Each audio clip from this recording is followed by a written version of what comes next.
Good morning, my name is Mila and today we're going to talk about modal verbs. The aims of this presentation are the following. We are going to introduce students to those modal verbs which express the following two areas of meaning: ability and necessity obligation. So, within the first group, we are going to focus on the modal verbs can, could be able to. And then, within the group of necessity, we are going to have a look at have to, have got to, and must.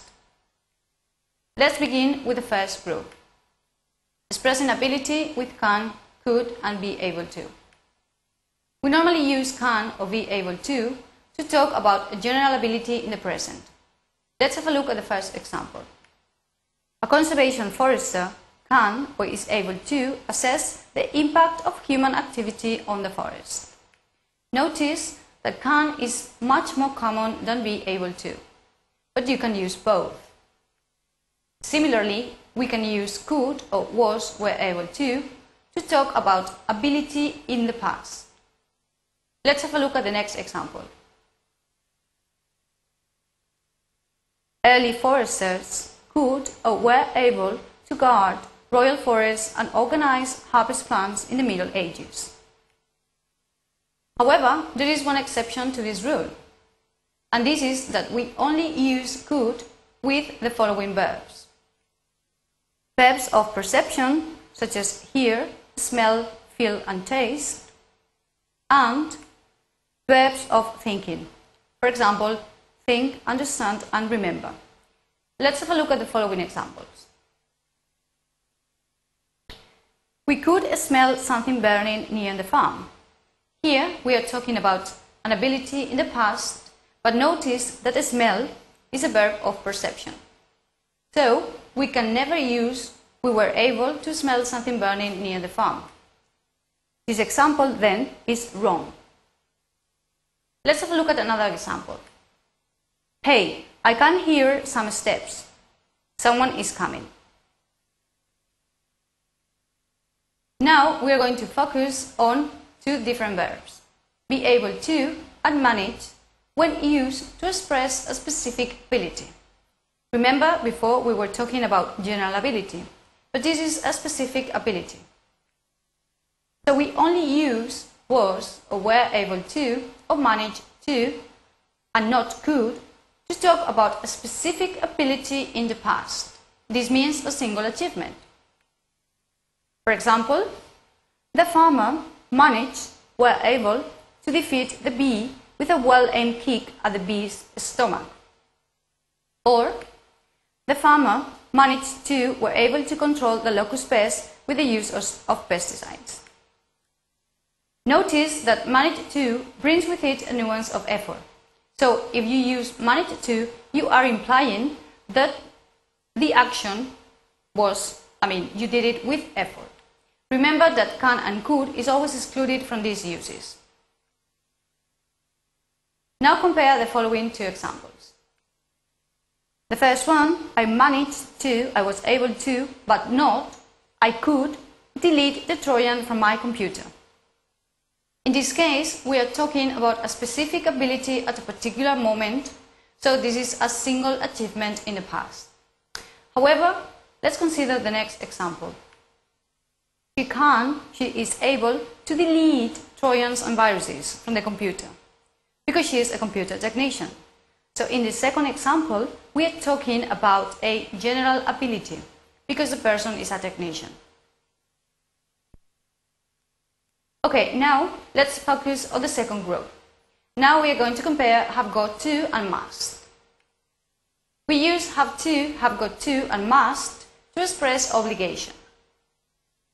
For example, in Spain, people have to pass a driving test before getting a driving license.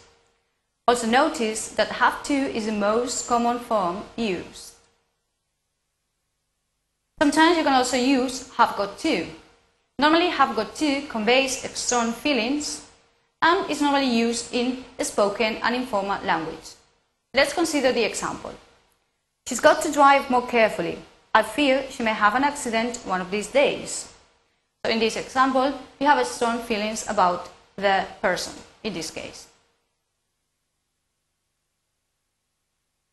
And now we're going to contrast have got to or have to and must. Must expresses obligation, but its use is different from that of have to in many respects. Let's have a look at these situations. First, must is used in formal writings, for example, forms, notices and signs. Let's consider the example. You must anticipate and prepare for pest problems before they occur. This is taken from the Integrated Pest Management. Sometimes we can also use must in spoken English, especially when the speaker is in a position of power or has a higher status than the hearer. Let's have a look at the following examples. You must clean the room today, Sally. This is a mom talking to her daughter. So as you can imagine, the relationship is unequal. The mother has power over the daughter. Let's consider the next example. You must take this medicine immediately. In this case, again, we have a doctor talking to a patient. However, must is used sometimes when there is some urgent necessity and when speakers are of the same status. Let's consider this example. You must get some vaccines before traveling to Guatemala. This is a piece of advice that you are giving to a friend, but you think that there is some kind of urgency. It's urgent that your friend get these vaccines. Now we are going to contrast must versus have to. Must and have to are also used to express different types of obligation, the so-called internal and external.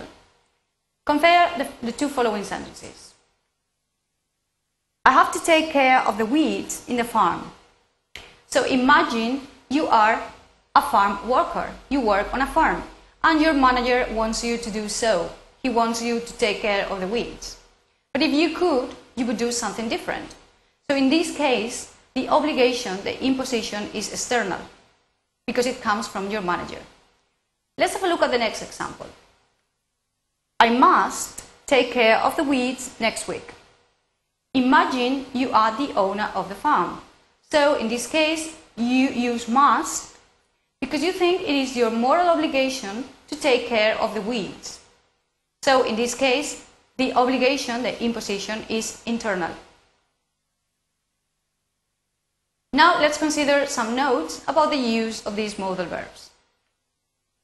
Must and have got to are only used for the present or the future. So if you want to use them in any other verb tense, you have to use have to. I have got to, I must plant the cucumbers this week. So this is a present or kind of future situation. However, for the rest of forms, use have to. For example, if you want to talk about the future, you'll have to fertilize the soil for a great yield. You will use have to. Or, she's had to de-weed the mulch garden, using present perfect. Also be careful, because don't have to and must not or mustn't have very different meanings from the ones revised here. And also, we normally use have to for questions. We hardly ever use must or have got to. And now we're going to practice with some exercises. I want you to complete these sentences below with a form of can, be able to, and manage to. So remember, to do this exercise, first, you have to decide if we are talking about general ability in the present or the past, or a specific single achievement in the past. Let's have a look at the exercises. Number 1. In some countries, you, blank, get married when you are 16. Number 2. I, blank, get into my house last night because I had lost my keys. 3. The doctor says I, blank, walk again in 2 weeks. 4. My grandfather, blank, speak 4 languages. 5. Blank, you, blank, to find all the things you wanted at the shops. 6. Women, blank, vote in England until 1922. 7. When we got to the top of the mountain, we blank see for miles. Okay. Next one. 8. Jane and John saved and saved, and finally they buy the house of their dreams. 9. The police blank find the man who had stolen my wallet. He was sent to prison. 10. I love to help, but I can't at this very moment. Okay, and here you have the key for these exercises. Number 1, in some countries you are able to get married when you are 16. You can use both forms. Next one, I wasn't able to get into my house last night because I had lost my keys. Again, you can use both forms in the past. Just remember that the form with can and could is much more common in English. The doctor says, I will be able to walk again in 2 weeks. In this case, you need to use will, be able to, because you are talking about a future tense. Number 4, my father could or was able to speak 4 languages. This is a case of general ability in the past. Number 5, did you manage to find all the things you wanted at the shop? Notice that in this case, the action requires some kind of effort. Number 6, women couldn't vote in England until 1922. 7, when we got to the top of the mountain, we could see for miles. In this case, we have a verb of perception, see.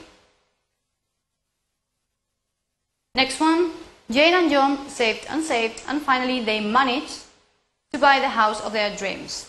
Again, some kind of effort is implied. It's required to buy the house of your dreams. Next one, the police managed to find the man who had stolen my wallet, so he was sent to prison. Next one, I love to be able to help you, but I can't at this very moment. And this is all for today. Thank you very much for your attention.